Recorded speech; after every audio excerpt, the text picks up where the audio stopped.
네, MBK 사태 관련해서 금융위는 일단 협력업체, 납품업체, 입점업체들이 사실 자금난들이 있기 때문에 그 부분은 이제 은행권 중심으로 해서 만기 연장, 상환유예, 긴급자금 지원 뭐 이런 걸 하고 있고요. 요 말씀 주신 이 부실채권 정리하는 부분은 기본적으로 부실채권은 이 부실 경영에 책임 있는 대주주인 MBK가 더 과감하게 책임감을 갖고 해결하는 게 기본이고 그래야 인수 가능성이 높아질 거라고 그렇게 보고 있습니다. 예. 근데 왜 그러면 MBK가 그 사기적 금융거래 한 거에 대해서 금감원은 지금 빨리 처벌을 안 하고 있나요? 금감원이 처벌에 나서면 그 다음에 국민연금은 위탁선정 계약 취지상 바로 국민연금이 투자한 돈도 회수하게 되고 국민연금 MBK에 대해서 제대로 한번 좀 우리 사회가 제재를 하고 이제 어떻게 보면 그런 회사에 대한 책임을 묻는 것이 가능할 텐데 왜 그건 늦어지고 있습니까? 아닙니다. 그 전단체 부분은 이제 사기적 부정거래 행위로 해서 검찰에 이제 고발했고요. 나머지 자본시장법 위반 행위에 대해서는 지금 금감원에서 조사를 하고 있는데 가능한 최대한 빨리 신속하게 조사해서 엄중하게 위법성이 발견되면 엄중하게 조치할 계획입니다. 아니 저번에도 지금 똑같은 얘기 하셨는데 검찰은 또 시간이 많이 걸린대잖아요. 그럼 검찰이 수사 끝날 때까지는 안 할 거예요? 아닙니다. 하여간에 금감원 행정기관이 행정기관 나름대로의 기준을 가지고 조사를 해서 사기적 금융거래가 있었다 그러면 제재를 할 수 있잖아요, 그죠? 제재를 해야지 이제 뭐 국민연금이나 이런 데들도 금융적인 제재를 받은 그런 그 사모펀드 운영사이기 때문에 거기에 대해서는 이제 더 이상은 투자를 못 하고 투자된 거 회수한다. 또 이런 게 또 보여줘야지 제대로 단죄를 받는 모습들이 보여줘야지 MBK도 적극적으로 자신들의 잘못을 인정하고 뭐 운영할 수 있는 자금을 더 내놓고 뭐 이런 것도 할 수 있게 되는 거 아니겠어요? 근데 정부가 쭈삣쭈삣하고 있으니까 잘 안 되는 거 아니겠어요? 네. 왜 못해요? 금감원이 그 제재를? 그때 금감원장도 빠른 시일 내에 조사한다고 그랬는데 그러고도 지금 몇 개월이 또 지나고 있잖아요. 네, 그렇지 않고요. 하여간에 금감원 통해서 더 신속하게 조치하도록 그렇게 하겠습니다. 그래서 이제 금감원이 제가 보기엔 좀 제 역할을 해줘야 된다. 우리가 윤석열 정부가 아니지 않습니까? 그냥 온갖 부정거래들에 대해서 그대로 눈 감고 덮고 하다 보니까 이제 자본시장도 굉장히 혼탁해졌고 우리나라의 어떤 금융 질서에 대해서 굉장히 불신을 많이 갖는 그런 것 때문에도 이제 코리아 디스카운트 문제도 있고 그랬던 거 아니겠어요? 이 문제도 저는 뭐 그런 거에 하나라고 생각이 듭니다. 적극적으로 세세히 조사해가지고 제대로 된 단죄하는 모습 같은 것들을 좀 보여주실 필요가 있겠다 생각이 들고 또 유암코 같은 데를 통해 가지고 한번 좀 실력을 보여주셔야 된다. 제대로 구조조정을 해서 이게 살아날 수 있도록 정상화할 수 있도록 하는 그런 모습도 보여준다 생각을 합니다. 산자부 장관님, 네. 지금 이제 계속 망가져가니까 제일 어려운 게 뭐냐면 이제 납품들을 안 해요. 네. 예, 근데 가장 어려운 게 뭐냐면 또 중소기업들은 좀 납품을 계속하면서 거래를 유지해 나가는데 큰 뭐 오뚜기, CJ 뭐 이런 이제 농심 뭐 이런 큰 식품 회사들이 이제 현금을 갖고 와라. 그래서 현금만 지금 2천억을 갖다가 선납을 해놨다는 거예요. 그게 어떻게 보면 지금 홈플러스가 운영되게 만들어야 되는 그런 자금들인데 그걸 다 하고 있고 이제 MBK 측에서는 뭐 더 이상 돈 못 내겠다 이제 뭐 이렇게 하다 보니까 주요 대기업들이 납품을 안 하니까 이제 물건이 제대로 없으니까 소비자들이 제대로 올 수도 없고 그러니까 점점 더 악화되는 모습 아니겠어요? 네. 뭐 저희는 그래서 MBK 측에서 뭐 사제도 출연하겠다고 그랬는데 적어도 자기들의 운영 수익 같은 걸 가지고 보증을 서라. 그러면은 이제 정상적인 납품들이 되면서 홈플러스가 정상적으로 좀 굴러가면서 새로운 인수자를 찾을 수 있는데 이런 부분들에도 좀 신경을 좀 쓰시면서 예, 필요한 그런 납품 주로 이제 식품 그런 납품을 하는 대기업들과도 한번 잘 소통을 좀 해주셨으면 좋겠다 네. 이렇게 생각이 듭니다. 네, 또 지난주에도 저희가 이게 납품업체하고 홈플러스 간에 같이 회의를 했었는데요. 의원님 말씀하신 부분들도 유념해서 그렇게 될 수 있도록 하겠습니다. 네. 보건복지부 장관님,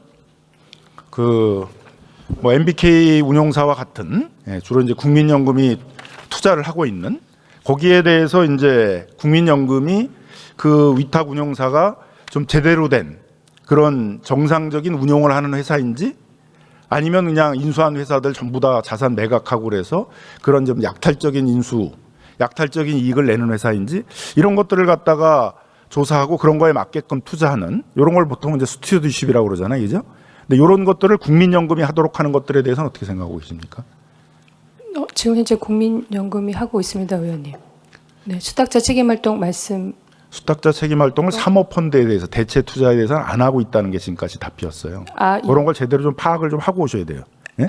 예. 지금 예민한 때입니다. 지금 국민연금의 역할에 대해서.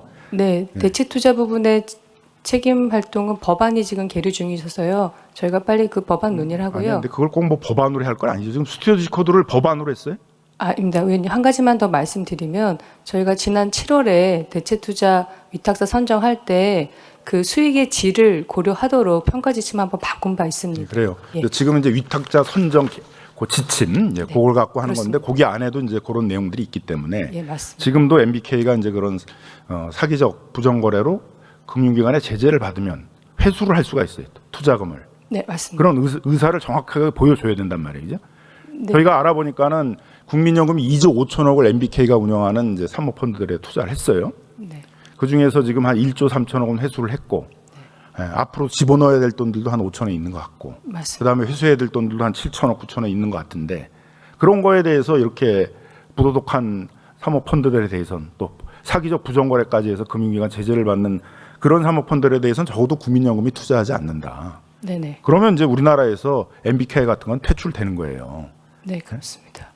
근데 그런 표시를 안 하잖아요. 근데 의원님 아까 의원님께서 정확히 말씀하셨는데요. 아직 금감원에서 그 위탁사에 대한 조치가 아직 없어서 저희가 선정 취소는 아직 못 하고 있는 상황입니다. 그럼 금감원이 이제 제재라면 바로 네, 선정 검토하겠습니다. 취소 이런 걸 할 준비는 하고 있습니까? 네, 검토하겠습니다. 그다음에는 이제 그 우리 주식시장 이제 활성화 정책에 대해서 좀 물어보도록 하겠습니다. 금융위원장님, 우리 주식시장 활성화를 위해서 지금 4천 포인트 갔다가 다시 좀 조정을 받다가 오늘 보니까 다시 회복을 했네요. 네. 그 5천까지 가려면 좀 어떤 정책들이 필요하다 이렇게 생각하고 있습니까? 네, 저희들이 자본시장 역시 성장의 핵심 플랫폼으로 계속해서 발전시켜야 되고요. 그래서 첫 번째 세 가지 축인데요. 첫 번째는 공정하고 투명한 시장 질서 확립, 두 번째는 주주가치 중심 문화 확산, 세 번째는 수요 기반 확대 및 자금의 선순환. 뭐 이렇게 세 가지 축으로 해서 계속 하고 있습니다. 근데 조금 그런 이제 추상적인 그런 것보다는 조금 구체적인 게 좀 필요하고요. 4천 포인트까지 가는 데 있어서는 물론 이제 실물 경제 뭐 반도체 이런 게 뒷받침해 준 것도 있지만 그런 이제 지배 구조 개선 것을 통해 가지고 우리 기업들이 이제 투명하게 운영될 수 있다. 주주들에게 불측의 손해를 주진 않는다. 이제 이런 신뢰들도 분명히 영향을 미치고 있는 거잖아요. 이제 그런 거에 일련의 정책으로 지금 국회에서 자사주에 대한 의무 소각 제도도 추진하고 있고 그다음에 이제 국민연금이나 이런 은행 증권사와 같은 기관 투자자들이 스튜어디스 활동들을 강화해서 일본처럼 그렇게 하는 것들에 대해서도 지금 추진하고 있잖아요. 이런 정책들도 지금 계속 이런 것들이 이어진다라는 것들도 지금 코스피가 활성화될 수 있도록 주식시장이 활성화될 수 있도록 하는데 큰 지금 영향을 주고 있는 거란 말입니다. 그래서 그런 정책을 꾸준히 밀고 나가겠다. 그런 걸 좀 금융위가 보여줄 필요가 있어요.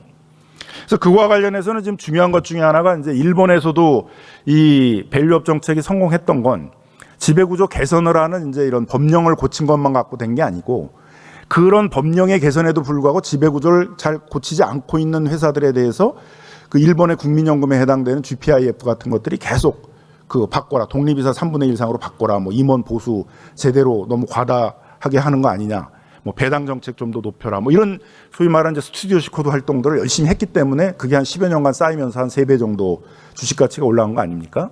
우리도 이제 그런 게 필요하단 말이에요. 스튜어디스 코드 활동들을. 근데 국민연금이 그런 스튜어디스 코드 활동을 하느냐에 대해서는 이번 이제 국정감사 때 제가 한번 그 스튜어디스 코드 활동을 하는 자료들을 좀 내봐라 그랬더니 자료를 만든 적도 없대요. 이행 평가나 점검을 받아본 적도 없다. 이렇게 얘기를 해요. 그래서 이제 몇 가지 뭐 자료들을 그 뒤에 이제 받아봤습니다만은 그래서 공개 중점 관리 대상으로 선정해 본 게 딱 2번 있었다 그러고. 뭐 비공개 중점 관리 대상 기업으로 선정해 본 것도 몇 가지는 있었었는데 뭐 그렇게 많지 않았던 것 같고 그러니까 전체적으로 2016년부터 시작을 했는데 뭐 매우 소극적이었던 것 같습니다. 그리고 실제로 그런 국민연금이 적극적으로 스튜어디스 코드 활동을 했는지 여부에 대해서는 제대로 된 이제 평가나 이런 건 없는 것 같아요. 금융위원한테 한번 그런 평가를 해본 적이 있냐 이렇게 질의를 했더니 한 적이 없다고 그랬어요. 맞죠? 국민연금이나 은행 증권사들에 대해서 스튜어디스 코드 활동들 금융위가 이행 점검이나 평가를 해본 적이 있습니까? 그 시스템은 있는데 저희들이 하는 게 아니라 이제 그 ESG 기준원 통해서 이행 점검을 하는 건데 그 부분은 ESG 기준원이 그걸 하고 있는지는 점검해 보셨어요? ESG 기준원 안 하고 있대요. 그러니까 이렇게 무책임하게 운영을 하니까 그게 잘 운영이 안 되는 거 아닙니까? 일본은 금융감독청이 매년 했단 말이에요. 그 기관 투자자들이 스튜어디스 코드 활동들을 제대로 하는지에 대해서. 그러니까 굉장히 적극적으로 하게 되고 성과가 나타나는 거잖아요. 적어도 그 이사회가 독립적인 이사 3분의 1, 2분의 1 이상으로 안 되는 회사들에서는 그걸 다 바꿔내도록 했고 PBR 2 이상으로 전부 다 그런 배당 성향 같은 것들을 주주환원 정책들을 높이도록 했고, 그러니까 이제 뭐 3배나 이렇게 주식 가치가 올라간 거 아닙니까? 그런 걸 이제 해야 돼요. 그래서 저는 뭐 국민연금에 대한 그런 스튜어디십 코드에 대한 이행 평가나 점검을 보건복지부가 한다라는 건 세계 어디도 없는 것 같고, 지금까지 보여주신 모습으로는 제가 보기엔 좀 어려울 것 같다 이렇게 생각하는데, 네? 그런 거는 이제 일본처럼 영국처럼 그 금융 감독기관이 이행 점검과 평가를 하는 게 좀 저는 바람직하다고 생각하는데 어떻게 생각하십니까?